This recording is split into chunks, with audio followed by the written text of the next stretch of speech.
It's Monday. It's Labor Day. I didn't have to work today. I still don't feel good. But the show must go on. Welcome back to an independent point of view. I do not need to introduce myself because if you've been listening to this show for the last year plus, you would know who I am. Now, first and foremost, happy Labor Day to everybody. And also remember why this day is possible. Thank you to the troops that have made it so that I can celebrate today, which I celebrated by doing my laundry and putting up all 9,000 of my wrestling shirts. But enough of me. Going back to June and July, I had on the wrestlers from Tier 1 Wrestling as they were gearing up for their debut show titled A New Hope. I went to that show, me and my friend Shannon, we went, and we had a blast. So, now Tier 1's coming back, October 2nd, Queens, New York. I'm going to pull everything up right now. Titled Rumble in the Concrete Jungle. It's at our studios, 100-17 Atlantic Avenue, Queens, New York, 11418. Tier 1, they're currently running a special from now until Friday, $15 for front row, $10 for general admission. All you gotta do is, I'm gonna give you guys the PayPal right now. If you wanna purchase a discounted ticket, it's where'd it go? It's tier1wrestling@gmail.com. So now on today's show, I'm gonna be interviewing somebody who didn't have a match on the first show, but saved Bonesaw Jesse Brooks from Ashley America and Jay George, and now he's in an intergender mixed tag match coming up at Rumble in the Concrete Jungle with some pretty big stipulations for Bonesaw if she loses. If she loses, she's done with Tier 1.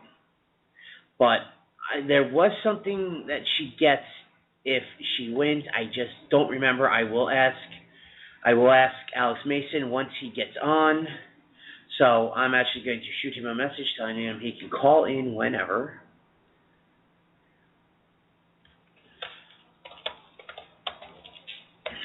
I cannot type today. I think this is one of the earliest times I've ever done a show. So, how did I get my Ambrose photo already? It's already up yet, knucklehead. But, yeah, if you're in the Queens, New York area, Friday night, October 2nd, check out Tier 1. And, Mr. Mason, if this is you, please hit 1. That way I know it is you. And not just a listener. All right. Ladies and gentlemen, I'm going to welcome my first guest of the Tier 1 Project Round 2 in an intergender tag match on October 2nd. Him and Bonesaw Jesse Brooks taking on Ashley America and Jay George. I'm going to present to you Mr. Alex Mason. Alex, how are you doing today on this wonderful Monday? What's going on, John? Just wanted to say thank you so much for having me on the show. It is an honor and a privilege on being here. Definitely, and it's an honor for me as well because you are the first person on the second round of my Tier 1 interviews. So definitely honors all around. Thank you so much. Now, for the people that don't know who you are, tell everybody about yourself. Well, to make a long story short, my name is Alex Mason. I'm an independent professional wrestler over here on the East Coast of the United States, primarily located in New York. I have wrestled for various companies, and now I am a premier athlete over on Tier 1 Wrestling, and just making an itch and waiting for October 2nd to come around so I can prove to the world that, of course, that I am everything that I say I am, and it's going to begin with the desolation of Jay George and Ashley America. Now, at the first show, at A New Hope, you weren't scheduled for a match. However, right. you made your presence known after Jay George and Ashley America attacked Bonesaw Jesse Brooks. What made you decide to come out to help her? Well, that's a very interesting question because it actually it goes one of many ways. Now, Jay George is looking to bully his way to the top of Tier 1 by trying to make a name for himself, and that's completely understandable in today's day and age. You have to do what you have to do in order to make an impact, and Jay George just decided to make, the wrong impression on the wrong person. Now, Jessie Brooks is an incredible athlete. For a woman, she is unbelievable in the ring, and, I think that he personally just happened to have ruined that moment for her by stepping in there and putting his hands on her. And it doesn't make Jay George any more of a man to put his hands on a woman. And I couldn't help but just happen to get involved because nobody else in the back would. And Jay George, while in the back, I was watching him, observing him. He was a very arrogant person running around, just, loud mouth in the locker room. And I really wasn't expecting him to make any sort of impact until he did. And somebody had to stand up to him. And Jay George is nothing more than a bully. He's trying to bully his way to the top. And in order for him to pretty much, do so, he's going to have to go through me. And especially with the empowerment of women today, for him as a man to put his hands on a woman, it doesn't make him any more predictable than a coward on the street. Fair enough. Now, coming up October 2nd at Rumble in the Concrete Jungle, you will be teaming with Bonesaw Jesse Brooks to take on the team of Ashley America and Jay George. Now, the stakes in this match are high, as if your team loses, Bonesaw's gone. Right. What are your thoughts on this huge match? Well, it's a very interesting stipulation because, people's jobs are on the line here.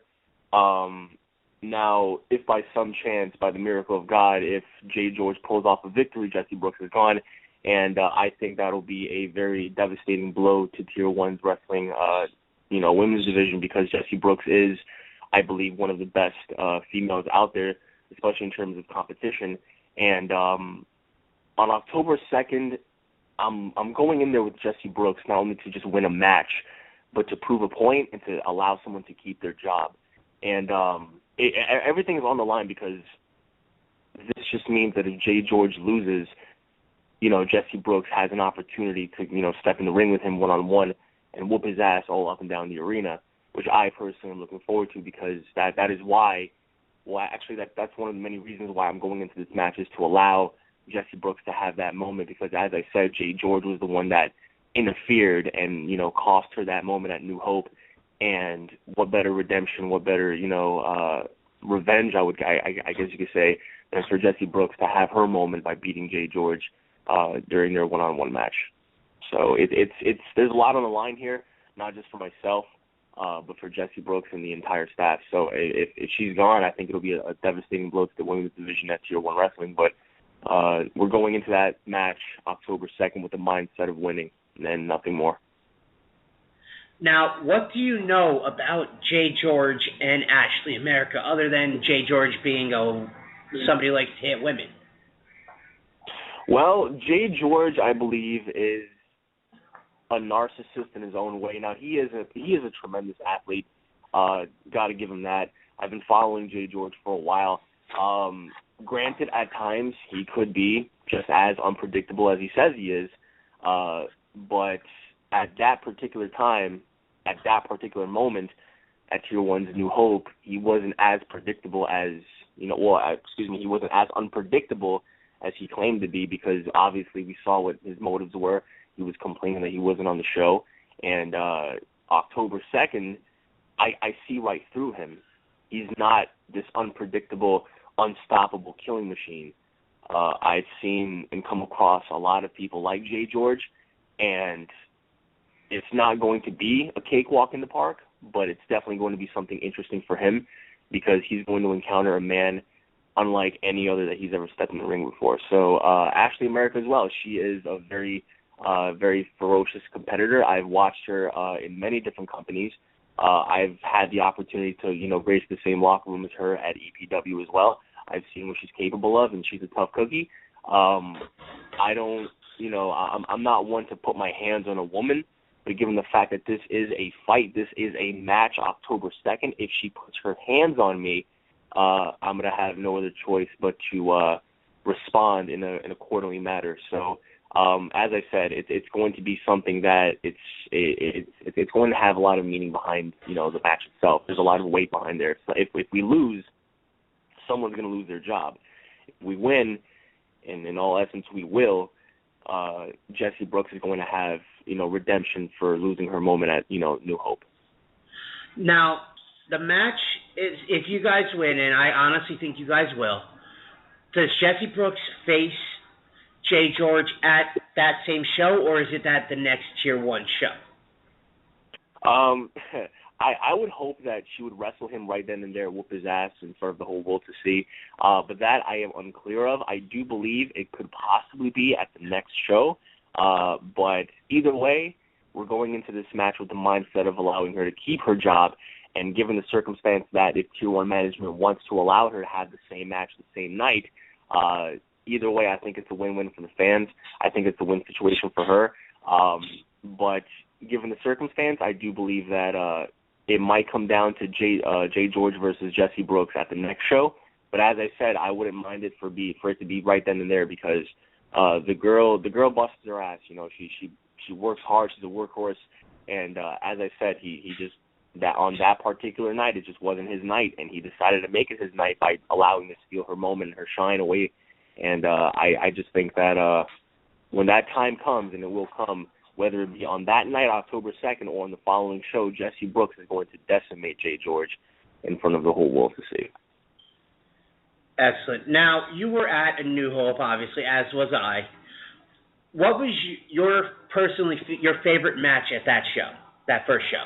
Oh man, that is very hard to say, because watching everyone perform on that particular night, it had a lot of meaning to what they were doing, because it was the debut of a brand new show, and a lot of people are going to be skeptical at first. They're going to wonder what's the product all about, and I think every match itself told an individual story. From Grand Akuma to Sonny Kiss, which was one of my favorites. Sonny Kiss being a young competitor coming up on the independent ranks, busting his ass against someone like Grand Akuma, who is an absolute monster in the ring. That was a match that I would say was one of my favorite matches, because here you had this young blood coming up trying to make a name for himself by proving that he can hang with the likes of Grand Akuma. And then you had Kyle the Beast and Falaba, which was a groundbreaking match. I mean, I thought personally that the match was so intense that the ropes were going to break from the ring. It was just really intense. You had the main event, of course, with Luke Hawks, Blue Boy Riley, Tommaso Ciampa, and Mike Bailey, and that right there, you had four of the best on the indies right now, in the world right now, battling for the prestigious Tier 1 Heavyweight Championship. It was just amazing. So it's very hard to choose from, because there were a lot of matches on that night that, captivated people, that took the breath away from people. And for me personally, I wouldn't have to say that I have a favorite, but I would say that I enjoyed the entire show as a whole, and I was just blown away by the amount of work that the people put into their matches. Oh yeah, I came from Central Jersey up there. Right. It was a 2+ hour drive for me and my friend, and holy crap. Yeah, and it was worth every second sitting in that car. It was worth getting lost, because it was a phenomenal show. There was not a single bad match on that card. My personal favorite match was Falaba versus Kyle the Beast. Well, that was a devastating match. I thought someone was going to walk out, on a stretcher. Yeah, they need to book a rematch, somewhere. Oh, for sure. I mean, they're both incredible athletes. For big men, I would say that just the velocity in which they were trading shots and colliding, it was just, I personally enjoyed every moment of it. I couldn't wait to see what was the outcome of that match. But I agree. I do think that Kyle the Beast and Falaba should have one more go. But as I said, I mean, for me, I live around Queens, and for me to make the drive and just be a part of this was something very monumental, because as I said, you can be a part of a regular show on a regular basis, but being a part of a show for its debut presentance, I think, is just very, very humbling because we've all known to come across companies that have made their debuts. For example, you've had companies in the past that made their debuts that made an impact in the world of professional wrestling, such as Ring of Honor and CZW and Evolve and Dragon Gate. So you know that their first ever shows were cemented in their legacy as going down as one of the best. And obviously people remember those matches because those matches were the foundation of, how the company was built. So I'm very humbled and very grateful to be a part of that, to be a part of the debut show and witnessing these guys bust their ass, the men and women, to just go on ahead and prove a point to the world.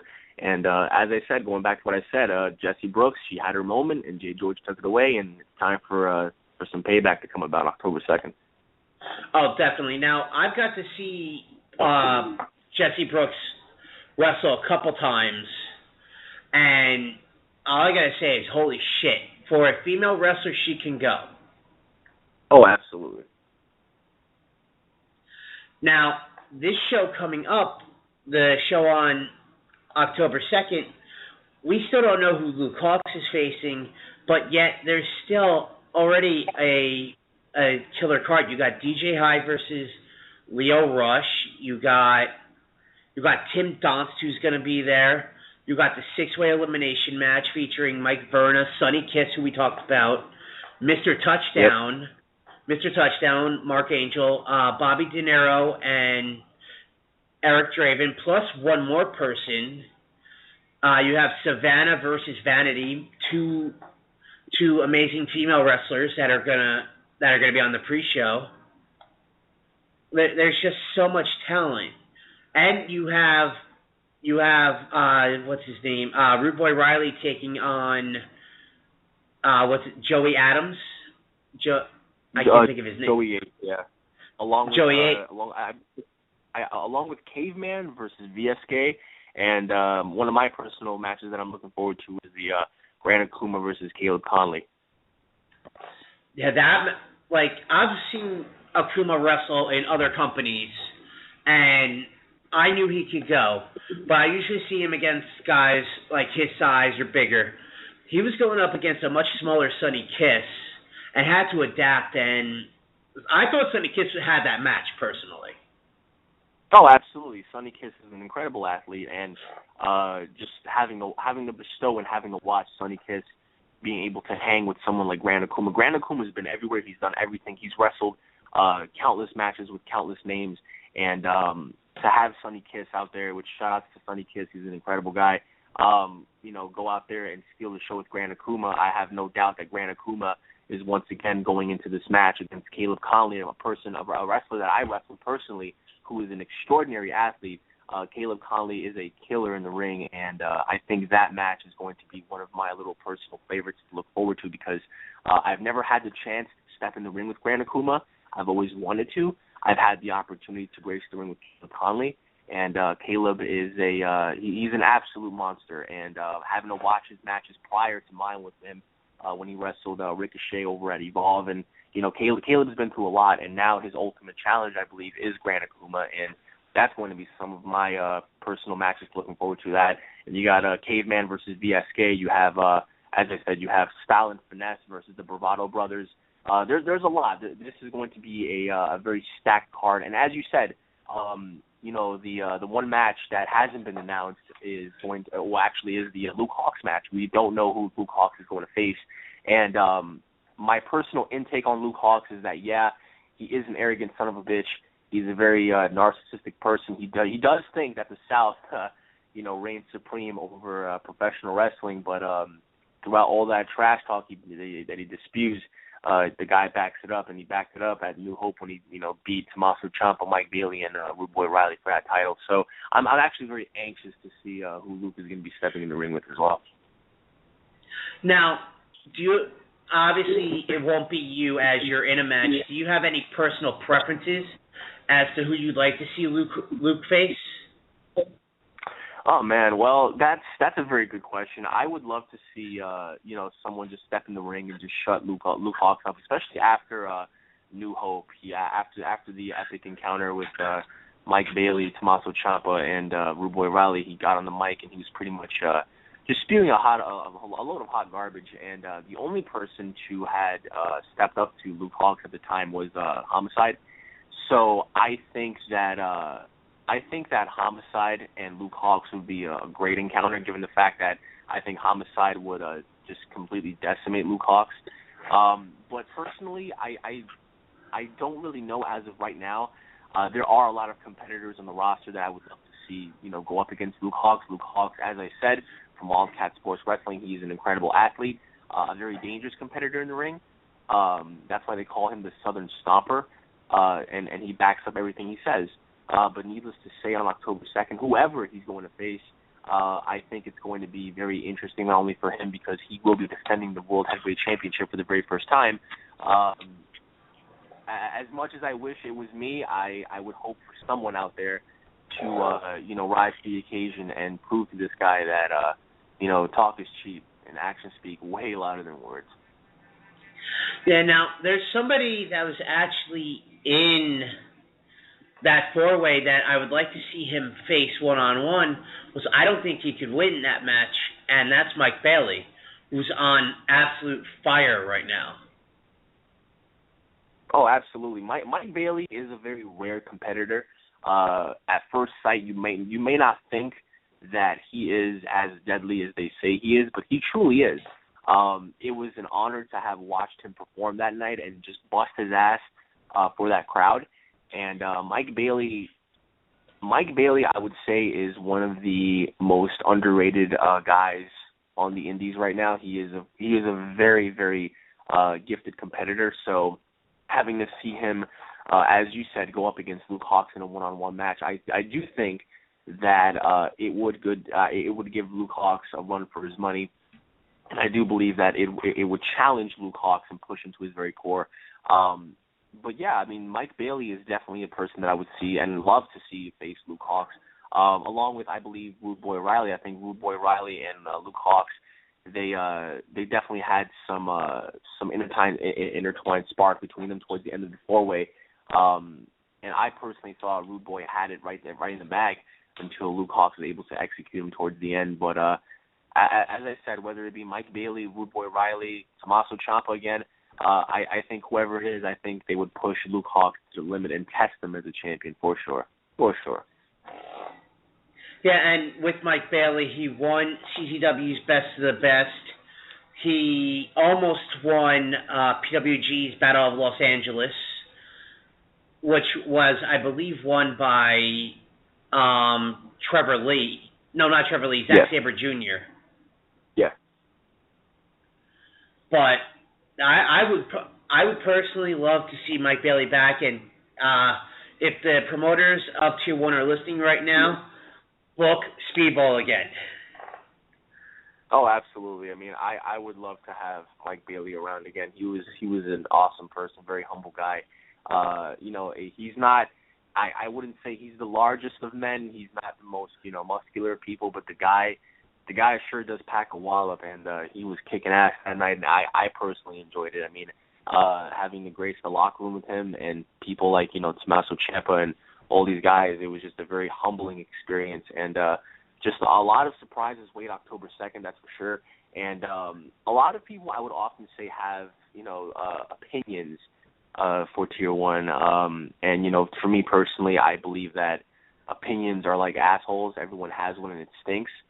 So if you guys have any sort of doubt towards Tier 1 as a product, I would say just come on by October 2nd and get proven wrong, because Tier 1 is the premier company in New York right now that's on the rise, and it has a lot to prove, and it's going to prove that October 2nd for sure. Yeah, definitely. And not to mention that night, the night of the first Tier 1 show, you guys were going up against House of Glory. Yeah. Which main event I think was Chris Dickinson, Danny Maff. It was actually NXT's Rhino versus the Amazing Red. Okay, Rhino Red was the headliner, but Moff Dickinson was on the card. Right. Okay, my apologies to House of Glory. But and you guys went up against them, your debut show, and it looked pretty sold out to me. I mean, absolutely. We did have competition on that particular night, and for the people that came out to see, Tier 1, all I could say personally from a worker standpoint is thank you so much for supporting the product. Again, it's the debut show. You can't expect to draw a million people. People will be skeptical. People will have opinions. But that's why ultimately opinions are made to be proven wrong. And I think a lot of people were proven wrong on that night. And I am very familiar with the House of Glory brand. I was once there. And on that particular night, having to go up against them, it was very different, because it was a moment for where I would normally be on the opposite end of the spectrum, where I would be on the other side of the fence. But on that particular night, just every single person had a lot to prove, including myself, especially me, because having to come from there, it made up for lost times, I guess you could say. So it was a very great experience. So, I mean, whether it was one person or whether it was 1,000 people in the building, I am very, very grateful for anyone out there who showed their support and supported the product and believed that Tier 1 was going to be the best on that particular night. Okay, now let me ask you this. You said you come from House of Glory. Would you ever go back to House of Glory? Well, in the world of professional wrestling, they often say never. And if by some chance, by the grace of God, if there were an opportunity for me to go back, would I go back? Of course I would. But there have been, and it's very interesting. It's been a very interesting year, I guess you could say, for me, in terms of myself and the House of Glory brand. Tend to do things a little differently than how they used to. Granted, certain things aren't the same. The overall formula is still there for their product. I would say for them, if either one of them are ever watching, I would say just best of luck to you, and continue to do what you guys have to do, because we're going to continue to do what we have to do over here. And I wouldn't say there were any bad blood between myself or them. I do respect every single competitor on that brand. I do respect greatly, especially my trainer, the Amazing Red, who has trained me, along with Mr. BXL. They've given me the opportunity to shine and be featured in multiple places. But things happen, I guess you could say. Things change, and certain things allow certain people to change. So I just think that during the time and given the circumstances, it was just my moment to go on ahead and leave the flock, I guess you could say, and just find a new home. And what a fitting way to find a new home than having to be a part of a new hope. So would I ever go back? I would.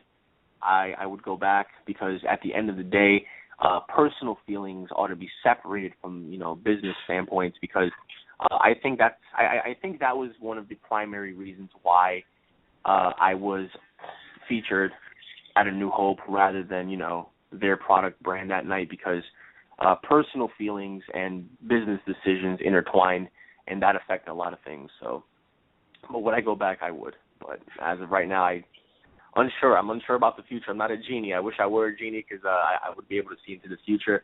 But right now, my primary focus is just consistently training, getting in there, just learning new things.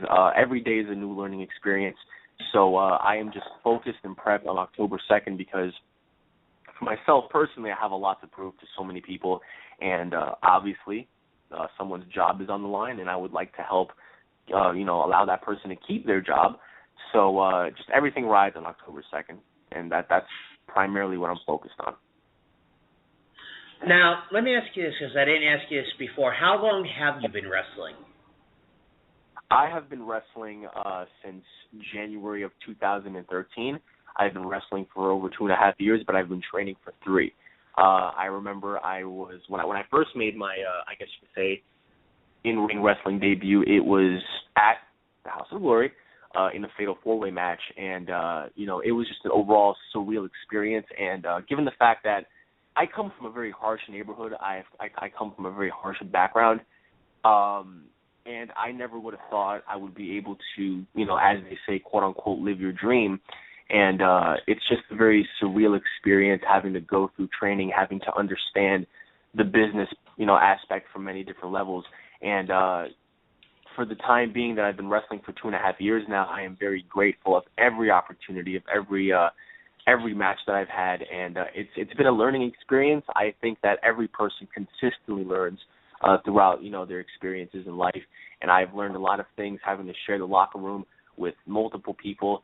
I've shared locker rooms with WWE superstars. I've shared locker rooms with TNA superstars. I've shared locker rooms with guys that are now presently one of the biggest stars in WWE, and I am very grateful to have obtained knowledge from these people and having to learn a lot. So I've been wrestling for 2 years now, 2.5 years, and it's just been a blessing without any injury, thank God, because we know how injury can come about in wrestling, and it's just very dangerous. A lot of people often say, wrestling isn't really what it's made out to be, but it actually is. People get hurt, people's careers get cut short, and I have been very fortunate not to get injured because, I just prep myself the best way I can to avoid injury. But 2.5 years is my wrestling trademark right now. All right. Now, in your 2.5 years, who's been your favorite opponent?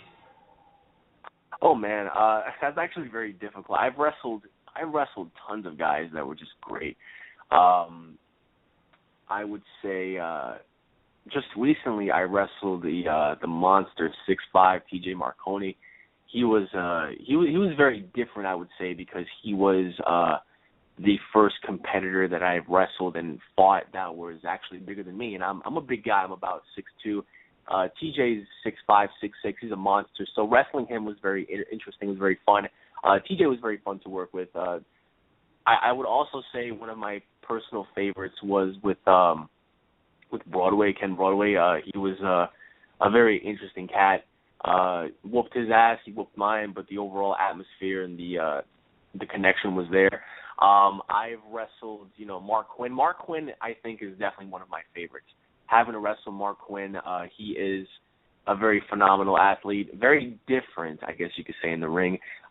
Being in there with him was just, and I've wrestled Mark Quinn all over. I've wrestled him in Maine. I've wrestled him in Pennsylvania, New York. I've wrestled him several places. So Mark Quinn is definitely one of my personal favorites. I have wrestled another personal favorite of mine that I think was a slugger was a man by the name of Jeremy Prophet. I wrestled him over in IWE, and that was just a very interesting battle, I guess you could say, because it was almost as if you had the American versus the Canadian, and he was possibly, and I still believe, one of the best in his native countries. And having to go up against Jeremy Prophet was very, very fun in and of itself. But there have been, so many people that I've encountered that I've worked with that was just, very, very good. And I would say every competitor has some sort of favoritism to me in different respects. Every opponent that I've come across, I have favored in different respects. But just off the top of my head, those would be the people that I would say were like on the top of my personal favorite list for now, at least. There are many other things to come, many more opportunities that I am looking forward to, and I cannot wait to see what the cards hold in the deck for me. But as of right now, I would say those would be some of my personal favorites. Awesome. Now, who are you looking forward to facing in the future? Kind of like a dream match for you. Oh man. That is very it's a very good question. Now I'm not one to try to go on a limb and demand for any sort of match. I think that if I do just so happen to wrestle somebody on a caliber of Chris Hero, Ricochet, Drew Gulak, Johnny Gargano, Zack Sabre, Biff Busick, whoever it might be, I think it'll come with opportunity and it'll come with the respect that I've earned it. There have been multiple people that I would, say that I would love to have a dream match with. Now, if I were to say specifics, if I had to choose, specific people, I would love to have a match with King Ricochet. I think King Ricochet is an elite. I think King Ricochet is definitely a athlete that molds himself, behind his own craft. And I think having a match with him would just be a dream in and of itself for me, because I've been watching King Ricochet for quite some time now. And just like me, he started off from the bottom and he worked his way up to the top. And, being the top of his game, I think that'll be a very interesting dynamic to have. If I had to, go about and choose, other competitors, I would love to wrestle Caleb one more time. I wrestled him in Ohio, and that was just very fulfilling for me, because he was a tremendous athlete. So I would say Caleb Conley. So we have King Ricochet, Caleb. I would also say probably someone along the lines of Adam Cole. I remember Matt Stryker used to call me the young Adam Cole when he would see me over at the House of Glory a couple of years ago. And just recently when I saw him, he was just like, you remind me of a young me and stuff. So, I would definitely love to, square it up with Adam Cole if the opportunity was there. But just in general, I would say anyone who comes, my way would just be a very humbling grace.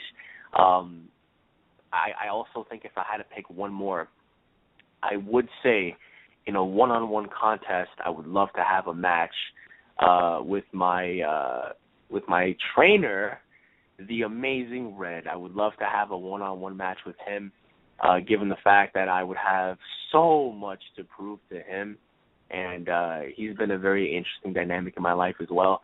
And I think having to have a match with him, would be very, very awesome. I've wrestled actually him and Mikey Whipwreck years ago in a tag team match, but never had the opportunity to dance with him one-on-one. So I think that'll be very interesting. But yeah, I mean, there's several guys. I mean, the list just keeps going on and on and on. But as I said, whatever comes my way, I would be very grateful and thankful for it regardless.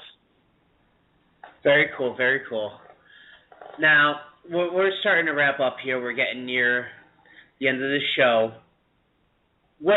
I meant to ask you this earlier. I usually do these questions in the beginning. Where have you wrestled? What companies, other than House of Glory and coming up Tier 1? Well, I've wrestled House of Glory, Tier 1 Wrestling. I've wrestled at the IWE. I've wrestled at EPW, WER, RPW, NEFW, formerly RPW. I have wrestled at the Ludas Pro Wrestling in Ohio. I wrestled at the Lucha Company over at Toronto, Canada. There have been so many places that I have wrestled, and so many more doors for me to open, which I am just looking forward to greatly. But there have been some that I'm probably just forgetting right now. But there have been so many that I can't even just keep accounting for. But there have been multiple companies that have been there that I have competed in thus far, and as I said, many more to come. Very cool. All right, so we are starting to get wrapped up for the show. Where can we find you on social media? Well, you guys can go on ahead and add me on Facebook at Alex Mason. If you are interested in possibly watching some of my matches and or promos, you guys can go on ahead and find me on YouTube at Alex Mason 47, or you guys can go on ahead and check me out on Instagram and follow me on there at Alex Mason 47. Huge 007 fan, but Agent 47 has always been my thing. So Alex Mason 47. I'm actually going to subscribe to you right now on YouTube because I want to see. It says it has no videos. Alex Mason 47. All in one word, yes. You should be able to find something. That's what I did. Alex, I swear, I'm looking at it right now. Oh yeah, it's definitely there. Just Alex Mason 47, all in one word, and there should be something that pops up. Definitely. I mean, if anything, I'll just send you the link. But YouTube is a very funny place at times. But yeah. I was gonna say, spelled Alex wrong. I'm an idiot. Oh Lord. All right, so Alex, I thank you for taking part of your very busy day and talking to me, getting ready for Tier 1 and New Hope. And I will see you trust me, the pleasure was all mine, and I will see you October 2nd, as I already have a ticket. I cannot wait. Thank you so much. And for those of you out there watching this that are fans of myself, you guys can go on ahead and tune in to blogtalkradio.com for all latest news, information, and updates on professional wrestling, independent professional wrestling, and interviews that you guys would have your minds blown. And I would really recommend for you guys to go on ahead and check out the broadcast and tune in to, the broadcast live on the air. And for those of you guys out there watching this, follow them at Blog Talk Radio. And once again, John, thank you so much. It's been a very humbling experience and a pleasure, because this was actually my first ever, podcast interview, I guess you could say. So I am very grateful for the opportunity, and thank you so much for having me on the show. Oh, definitely. Awesome. And we'll talk more in 4 weeks when we're both in New York. Definitely. Looking forward to it. All right, Alex. Take care and enjoy the rest of your day. Thank you. You too, man. Thank you. All right. Take care. Bye-bye. Bye. All right, Alex Mason, his first ever interview. Everybody comes on my show to do their first ever interviews. I love it. Much thanks to Alex for coming on, and gonna get ready to get wrapped up here. Oh wow, wow! You really did add a lot of stuff in here, Sean. All right, so Alex, I don't know if you're still listening, but you're welcome. But all right, so gonna get out of here. Gonna play the music of Federated to leave. Plus, I love this music so very much.